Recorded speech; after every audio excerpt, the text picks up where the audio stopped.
Hello, అందరికీ నమస్కారం అండి. ఇప్పటి కాలంలో ఈ జనరేషన్లో ఈ టెక్నాలజీ డెవలప్ అయింది. ఏదంటే online friendships, love affairs, love failures, ఇంకా బ్రేకప్స్ చాలా జరుగుతున్నాయండి. ఎలా అంటే ఆన్లైన్లోనే వాళ్ళు కాంటాక్ట్ చేసుకోవడం, అందులోనే ఒకళ్ళ పట్ల ఒకళ్ళు కేర్ తీసుకోవడం, అందులోనే కిలోమీటర్ల కొద్దీ మెసేజ్లు నడిపేసుకోవడం, బంగారం అనుకోవడం, వజ్రం అనుకోవడం, లేకపోతే బేబీ అనుకోవడం, ఇవన్నీ జరిగిపోతున్నాయండి. అబ్బాయిలైనా అమ్మాయిలైనా అవతల వాళ్ళు జెన్యూన్ అని వీళ్ళు నమ్ముతున్నారు.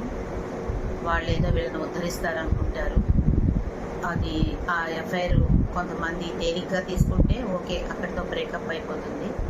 అది కొంచెం సీరియస్గా తీసుకున్న సెన్సిటివ్ మనస్తత్వం ఉన్న వాళ్ళు ఏం చేస్తున్నారంటే దాని మీదే హోప్స్ పెట్టుకొని, ఆశలు పెట్టుకొని, ఆ అమ్మాయినో అబ్బాయినో నమ్ముకొని ఆ చివరికి వచ్చినప్పుడు వాళ్ళు కనుక మోసం చేస్తే వీళ్ళు సూయిసైడల్ అటెంప్ట్స్ కూడా చేస్తున్నారండి. ఆత్మహత్య ప్రయత్నాలు చేస్తున్నారు.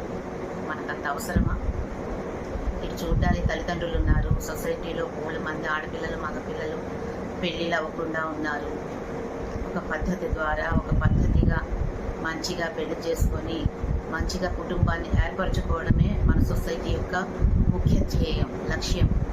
అంతేగాని ఎవరిని పడితే వాళ్ళని, నమ్మకంగా లేని వాళ్ళని, మోసం చేసే వాళ్ళని ఇలాగ ఆన్లైన్లో మొహం కూడా చూడకుండా సెలెక్ట్ చేసుకుని ఇలా బాధలు పడమని, ఇంకా బ్రతుకే భారంగా ముగించుకోమని ఎవరు చెప్పారండి? టెక్నికల్గా మనం ఎంత ముందుకెళ్ళినా కూడా మనిషికి జీవితం ముఖ్యం. ఆ జీవితంలో బంధాలు, అనుబంధాలు, ప్రేమలు అవన్నీ తప్పనిసరి. వాటిని మనము ఎలా వాడుకోవాలి, ఎలా సంపాదించుకోవాలి, ఎలా నిలుపుకోవాలి అనేది మన చేతుల్లో ఉందండి. అనవసరంగా ఇటువంటి ఆన్లైన్ వ్యవహారాల్లోకి వెళ్ళకండి. ఎలాగో డబ్బులు పోగొట్టుకున్న వాళ్ళు పోగొట్టుకుంటున్నారు, మళ్ళీ డబ్బులు ఎలా అయినా సంపాదించవచ్చు. కానీ జీవితాన్ని పోగొట్టుకుంటే, ఒక మనిషి మీద నమ్మకం పోగొట్టుకుంటే, ఆశలు కోల్పోతే ఆ మనిషి జీవితం ఎలా ఉంటుందో ఒకసారి ఆలోచించండి. అందులో చిన్న వయసులో ఉన్న పిల్లలే కాదు, నేను చూశాను, నా దగ్గరకు వస్తున్నారు. ఒక పెద్ద వయసులో ఉన్న వాళ్ళు కూడా ఆన్లైన్ స్నేహాలు అవి మెయింటైన్ చేస్తున్నారు, మోసపోతున్నారు, బాధపడుతున్నారు, ఏదో అయిపోవడానికి కూడా తెగిస్తున్నారు, డిప్రెషన్లోకి వెళ్ళిపోతున్నారు. సో ఇవన్నీ మనం నివారించాలంటే ఈ online friendships, love affairs cut చేయాలండి. మనిషి జెన్యూన్గా కలుసుకోవాలి, మాట్లాడుకోవాలి.